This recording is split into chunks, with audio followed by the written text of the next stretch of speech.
음악은 따로 들려드립니다. 말로만 하는 음악 이야기.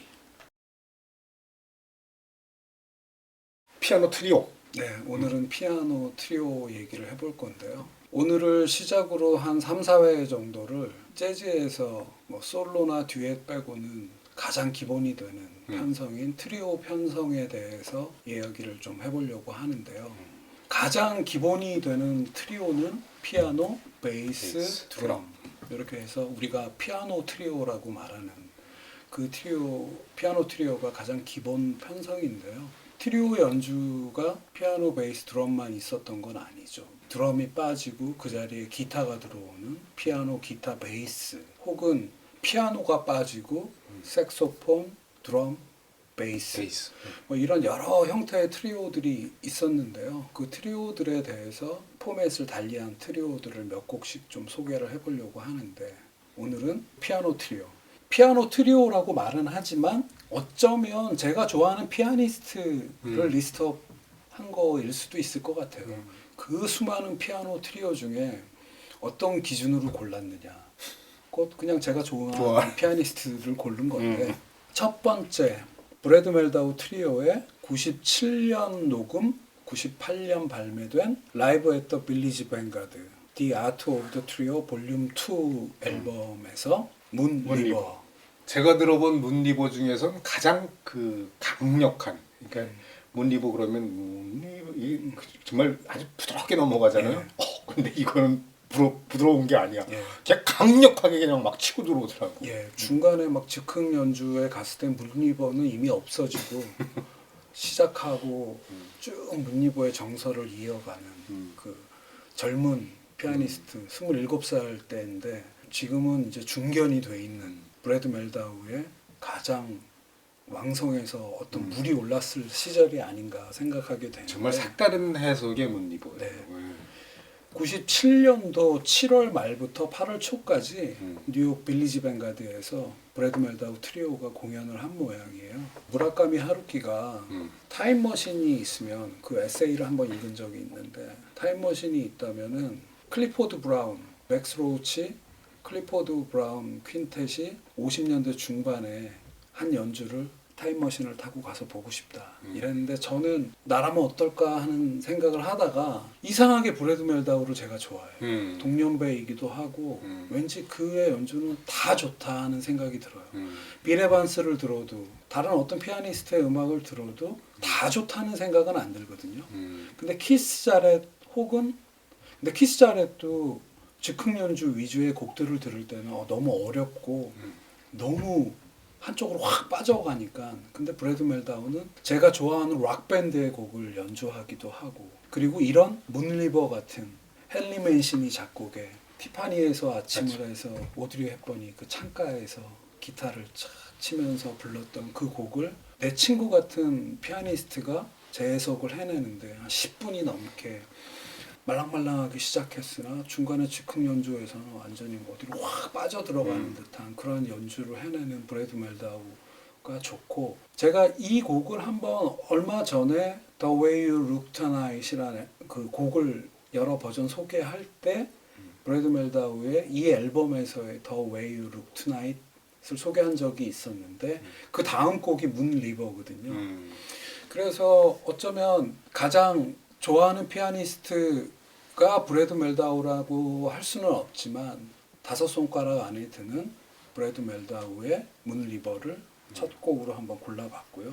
브래드 멜다우가 피아노를 치고 레리 그라나디어라는 베이시스트, 현재까지 같이 활동을 하고 있어요. 드러머는 한번 바뀌었는데 이 당시 드러머는 호르헤 로시라고 우리나라 2000년대 초에 공연 올 때 이 트리오의 공연을 한번 본 적이 있었는데, 이 호르헤 로시는 한 2005년도에 제프 발라드라는 드러머로 바뀌어서 현재까지 브래드 멜다우 트리오는 그 제프 발라드와 함께 해오고 있는데, 요 셋의 어떤 가장 무르익었을 때의 연주인 것 같아서 제일 처음으로 한번 골라봤고요. 두 번째 고른 피아니스트 혹은 피아니스트 그의 트리오는 윈튼 켈리. 제가 몇 번 굉장히 좋아하는 피아니스트라고 말씀드린 적이 있었는데, 윈튼 켈리의 피아노 인터프리테이션스라는 앨범이 1951년도 앨범인데요. 거기서 고른 곡은 Crazy He Calls Me라는 곡을 골랐는데 윈튼 켈리가 1951년도면요 20대 초반이고 이제 갓 20살이 지났을 때인데 30년인가 31년생이니까 뭐 20살이라고 그러니까 이제 그 나중에 이제 보면은 뭐 콜트레인, 마일즈 데이비스 뭐 그렇죠. 그 연주하기 전이죠 이게. 훨씬 전이죠. 이제 시작해서 얼마 안 됐을 때인데 이제 파릇파릇해서 이게 이제 51년도에 블루노트에서 이 앨범이 나왔는데 피아노 인터프리테이션스라고 블루노트의 대표 프로듀서이자 사장인 알프레드 라이언이 신예 연주자들을 소개하기 위한 앨범 시리즈를 만들었는데 그 시리즈 이름이 New Face, New Sounds라는 그 시리즈 앨범을 냈는데 그 중에 이제 윈튼 켈리 편이 피아노 인터프리테이션스라는 앨범으로 나온 건데 이 당시 윈튼 켈리가 다이나 워싱턴 밴드에서 반주를 했대요. 피아노 반주를 했대요.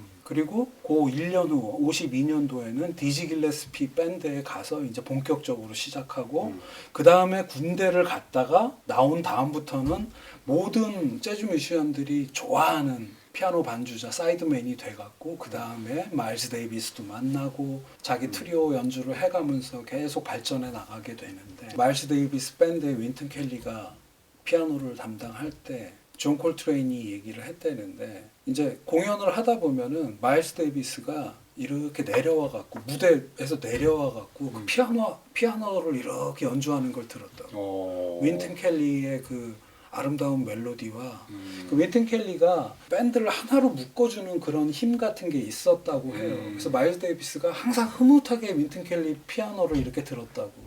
그럼 제가 생각해 보기에 뭐가 이렇게 좋았을까?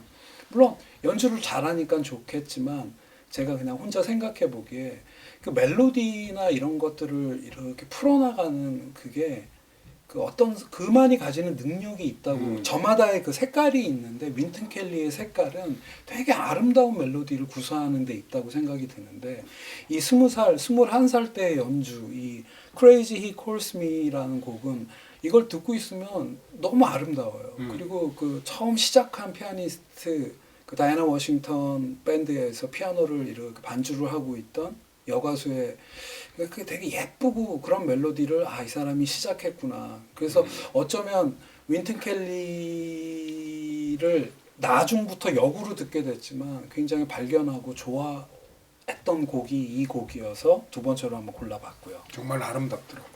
그 다음은 빼놓을 수가 없죠. 피아노 트리오를 얘기하는데 빌 에반스 트리오인데 빌 에반스가 뭐 거의 매주 빠지지 않네 보니까. 그렇죠. 빌 에반스 트리오 여러 번 얘기를 했죠. 근데 항상 61년도에 빌리지 뱅가드에서 라이브 앨범인 라이브 앳 더 빌리지 뱅가드와 왈츠 포 데뷔 앨범 그 라이브 앨범 그 역사적인 라이브 앨범 그리고 61년도에 빌 에반스 트리오는 베이스의 스코트 라파로 드럼의 폴 모티언 역사적인 피아노 트리오의 어떤 개념을 바꾼 트리오였다 해서 여러 번 얘기를 했었는데 빌 에반스는 그 이후로도 음악을 멈추지 않고 계속 돌아가실 때까지 했죠. 멤버가 좀 바뀌면서 베이시스트도 그렇고 드러머도 그렇고 여러 번 멤버가 바뀌면서 쭉 음악을 해가게 되는데 제가 고른 시점은 68년도의 피아노 트리오예요. 68년도 빌 에반스 앨범 중에 또 명반으로 최고의 앨범 중 하나로 꼽히는 앨범이 빌 에반스 앳 더 몽트레 재즈 페스티벌이라고요. 1968년 6월 15일 날 스위스 몽트레에서 있었던 재즈 페스티벌에 빌 에반스 트리오가 출연을 하게 되는데 이때 트리오의 멤버는 베이스의 에디 고메즈. 이 에디 고메즈는 빌 에반스와 함께 가장 오래 했던 베이시스트예요. 평전에 보면은 나중에 이 11년 동안 66년도부터 한 77년도까지 함께 했는데 에디 고메즈가 탈퇴하려고 할 때 빌 에반스가 여태까지 너무 잘했고 이 다음에 너의 것을 펼치라고 굉장히 힘을 실어주는 그런 대목이 나와서 읽으면서 되게 멋있다. 탈퇴한다고 그래 가가 아니고 와 이렇게 오랫동안 함께한 베이시스트한테 이러한 덕담을 하는 사람이었구나 그런 걸 느낀 적이 있는데 이 베이시스트 에디 고메즈와 함께 잭 드조넷이 드러머였어요. 잭 드조넷은 굉장히 유명하죠. 이따가 또 소개할 키스 자렛 피아노 트리오의 드러머로서 키스 자렛과도 30몇 년, 아니 40몇 년을 같이 함께 연주해왔던 드러머인데요. 이분의 드러밍이 굉장히 창의적인 드러밍이라고 그 당시에 여러 사람들이 탐냈나 봐요. 빌 에반스 트리오에는 몇 개월 있지를 않았었어요. 근데 68년도 있을 때 이 몽트레에서의 페스티벌 이 라이브 앨범이 또 명반으로 남고 이게 아까 제가 68년 6월 15일이라고 했는데요. 그러니까 스위스 몽트레를 시작으로 그때쯤에 유럽에서 이렇게 투어를 했나 봐요. 이 빌 에반스 트리오가 6월 20일 정도에는 독일에서 녹음한 것들이 또 앨범으로 나오게 되고 오늘 소개하려는 앨범은 빌 에반스 트리오의 Another Time이라는 앨범인데요. 힐베르슘 콘서트라고 네덜란드 중부에 있는 도시래요. 힐베르슘이라고. 여기에서 스튜디오 녹음을 한 거예요. 그 라이브가 아니고. 근데 이게 68년도에 녹음이 되고 나서 창고에 들어가 있다가 2016년 17년에 빌 에반스 팬들한테 굉장히 희소식이 많이 들려왔는데 레저넌스 레코드라고 있는데 이 레저넌스 레코드는 주로 하는 활동이 여러 유명 재즈 뮤지션들의 미공개 음원을 발굴해내서 그걸 세상 밖으로 다시 끄집어내는 작업을 많이 했는데 제가 알기로 2016년도에 아까 제가 말씀드린 그 68년도 투어 중에 독일에서 녹음한 거를 Some Other Time이라는 앨범으로 냈고요. 레저넌스 레코드에서. 그 다음에 2017년도에는 오늘 소개하는 더 힐베르슘에서의 녹음을 발굴해내서 Another Time이라는 앨범으로 낸 거죠. 아까 말씀드렸다시피 이 잭 드존의 드러머는 마일스 데이비스가 빼가는 거죠. 그러니까 마일스 데이비스한테 어떻게 말하면 뺏긴 거죠.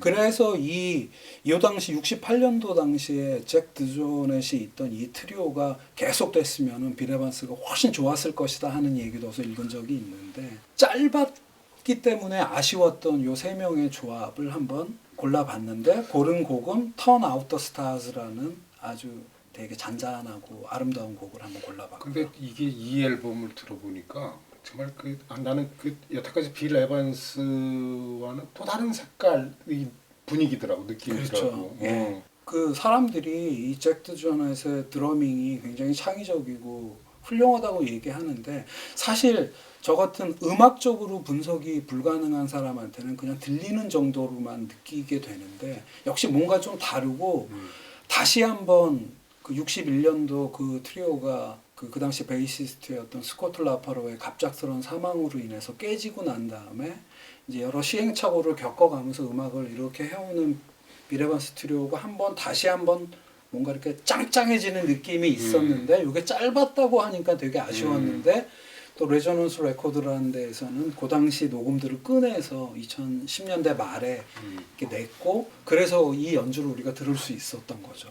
그 네 번째로 골라본 건 또 다른 최 피아니스트 중에 한 명인 소니 클락 트리오의 블루스 인 더 나잇이라는 앨범에서 댄싱 인 더 나잇이라는 댄싱 인 더 닥 그 곡을 골라봤는데 이 앨범은 58년도에 녹음되었다가 1979년 정도에 세상 밖으로 나오게 된 앨범입니다. 일본에서 나왔다면서요? 일본에서요. 그러니까 일본이라는 나라가 정말 대단한 거죠. 그렇죠. 재즈에는 지분이 확실히 있어. 단순히 재즈라는 음악을 소비하고 그런 데서 끝나는 게 아니라 예를 들어 이 블루노트 레코드와 계약을 맡고 있는 일본 레코드 회사에서 어떤 아티스트를 모셔다가 앨범을 내기도 하고 직접 뉴욕에 와서 녹음하기도 하고 이렇게 창고 속에 있는 미공개 음원을 꺼내다가 자신들의 이름으로 내기도 하고 모든 게 수요와 공급이 그 그렇죠. 법칙이란 게 있는 건데 수요가 있으니까 그만큼 일본 수요가 자체는. 있고 그거를 또 일본 사람들 특유의 어떻게 말하면 집요하게 공부하고 찾아 들어가서 꺼내는 그게 벌써 79년 80년도에 미공개 음원들을 일본을 통해서 많이 나왔으니까 그중에 소니 클락 트리오의 블루스 인 더 나잇이라는 앨범은 녹음했을 때 베이스는 폴 챔버스가 베이스를 치고요. 웨스 랜더스라는 드러머가 녹음을 했는데 58년 녹음이면 58년 1월 달에 녹음한 게 우리가 전에 얘기했었던 쿨 스트러틴 앨범 여러 번 얘기를 했었는데 그 앨범이 나온 해 겨울에 12월 달에 녹음을 했다고 하는데 3분 29초거든요, 이 곡이. 근데 저는 모르겠어요. 그냥 피아노 트리오가 가져야 하는 그 어떤 스윙감이라든지 피아니스트 자체가 가지는 어떤 그 멜로디나 이런 걸 다루는 그 능력이랄까 이런 것들이 아주 짧은 곡이지만 너무나 흥겹게 흐뭇하게 들어가 있는 버전이 아닌가 해서 소니콜락 트리오를 한번 골라봤고요. 저는 느낌이 굉장히 이렇게 그 피아노가 아주 선명했어요. 네. 정말 이렇게 군더더기 없이 그냥 깔끔하게 이렇게 그런 느낌. 소니클락 특징이라고 생각이 되는데 그 멜로디 라인이 너무나 이렇게 깔끔하게 뽑혀져 나오기 때문에 관악기들이 있는 퀸텟 버전이나 이런 데서 좀 빠르고 센 하드밥을 하더라도 피아노는 명료하게 들리고 멜로디가 아름답게 느껴지는 게 이분만이 가졌던 능력 중에 하나가 아닌가 하는 생각을 하게 되고요. 또 피아노 트리오를 얘기할 때 빼놓을 수 없는 게 오스카 피터슨 트리오인데요. 그렇죠. 5번째로 한번 골라봤는데 오스카 피터슨 트리오의 61년도 앨범인데요. The Sound of the Trio라는 앨범이 있고 여기서 카도타스 블루스라는 곡을 한번 골라봤는데 61년도에 시카고에 있는 재즈 클럽인데요. 런던 하우스라는 클럽에서의 실황 연주를 담은 앨범인데 제가 이제 항상 오스카 피터슨 얘기할 때 개인적인 생각을 얘기하는 거는 저는 오스카 피터슨을 어떻게 생각하면 별로 좋아하지 않거든요.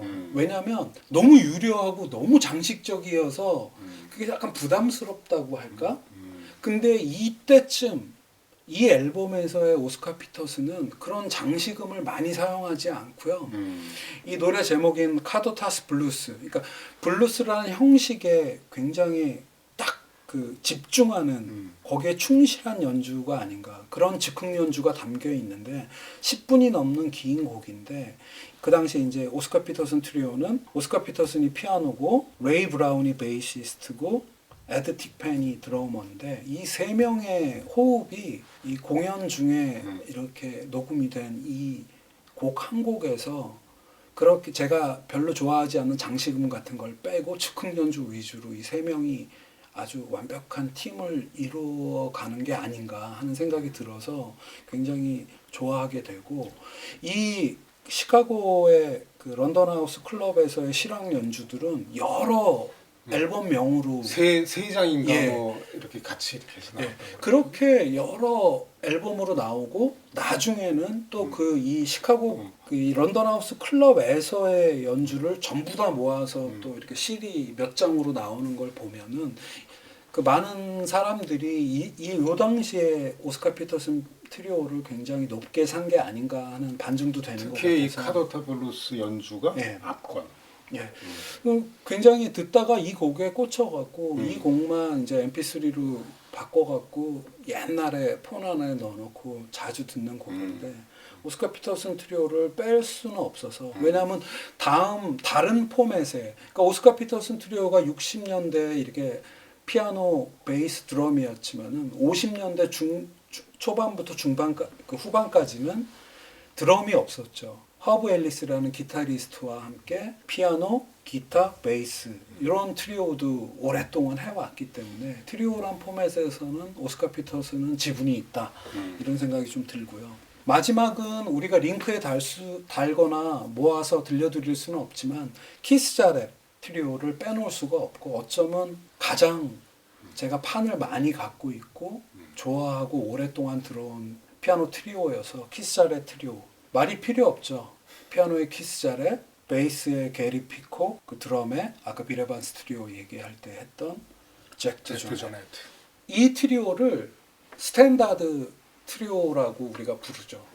이들은 새로운 곡들을 하는 것보다 기존에 있어왔던 스탠다드 곡들을 이 세 분의 해석으로 내놓는 게 얼마든지 새로운 맛이 있고 많은 사람들이 이렇게 우러러보는 그런 연주를 해낸 이 트리오이기 때문에 키스 자렛 트리오의 고른 앨범은 스틸 라이브라는 앨범인데요. 86년도에 그 공연 실황이고 연주돼서 1988년에 나온 앨범인데 그 중에 스탠다드 트리오답게 가장 스탠다드인 오텀 리브스를 한번 골라봤는데요. 1986년도 7월에 이 키스 자렛 트리오가 독일 뮌헨에 필하모닉 홀에서의 연주를 담은 앨범인데요. 요때 요 당시 86년 여름 7월에 유럽 14개 도시에서 공연을 했나 봐요.